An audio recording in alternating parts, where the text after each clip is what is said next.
কলকাতার ব্যবসায়ীদের মধ্যে হাহাকার, ক্ষতিগ্রস্ত 15,000 পরিবার। বাংলাদেশি পর্যটকদের অভাবে ভারতের পশ্চিমবঙ্গ রাজ্যের রাজধানী কলকাতার ব্যবসায়ীরা বড় ধাক্কা খেয়েছেন।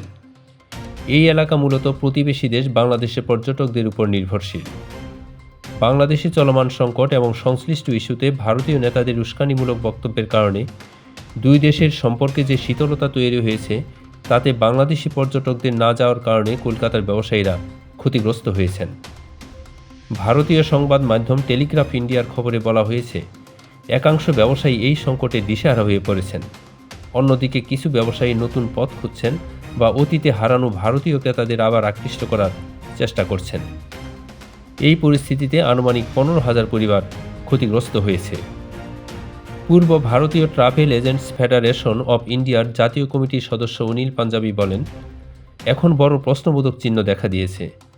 তারা জানেন না কি করতে হবে, তাদের ব্যবসা কোন দিকে যাবে তা নিয়েও তারা অনিশ্চিত, কারণ তাদের সম্পূর্ণ নির্ভরশীলতা বাংলাদেশিদের উপর। তিনি বলেন, উভয় দেশের সরকারকে দ্রুত সংলাপের মাধ্যমে এই সমস্যার সমাধান করতে হবে। কলকাতার Free School Street, Marquis Street, Sudder Street, Lindsay Street, Collin Lane এবং সংলগ্ন এলাকাগুলোতে 80 থেকে 85% বাংলাদেশি পর্যটক বৈদেশিক মুদ্রা বিনিময়, বিমানের টিকিট কেনা, হোটেল বুকিং, রেস্তোরাঁ ও কেনাকাটার জন্য আসেন।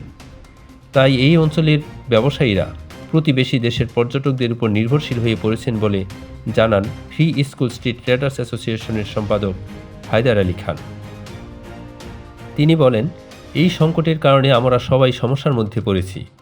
যদি বাংলাদেশে চলমান পরিস্থিতি আরও কিছুদিন স্থায়ী হয়, তাহলে অনেক মানুষ চাকরি হারাবেন এবং কেউ কেউ আত্মহত্যার কথাও ভাবতে পারেন।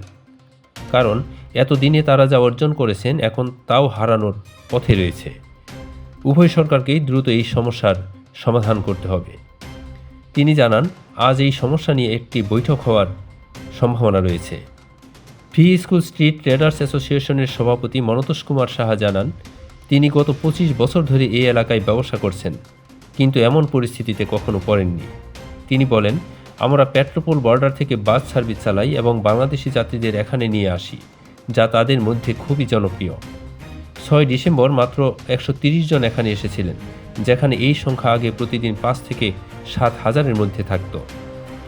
মনতোষ সাহা আরও বলেন, আমি আমার কর্মচারীদের জানিয়ে দিয়েছি, ডিসেম্বরের 31 তারিখের পর আমি বার এবং হোটেল চালাতে পারবো না। যদি বাংলাদেশে পরিস্থিতির উন্নতি না হয়, তাহলে তাদেরকে চাকরি থেকে ছাঁটাই করতে হবে। তিনি উল্লেখ করেন, আগে যেখানে তার বার ও হোটেলে উপস্থিতি সবসময় পূর্ণ থাকত, এখন তার অর্ধেকও হয় না। এই এলাকার কিছু ব্যবসায়ী বাংলাদেশের ব্যবসায়ীদের কাছে পণ্য সরবরাহ করতেন এবং তাদের কাছ থেকে বড় অঙ্কের টাকা আদায় বাকি রয়েছে। এই নিয়ে তারা উদ্বিগ্ন বলে জানান অনিল পাঞ্জাবি।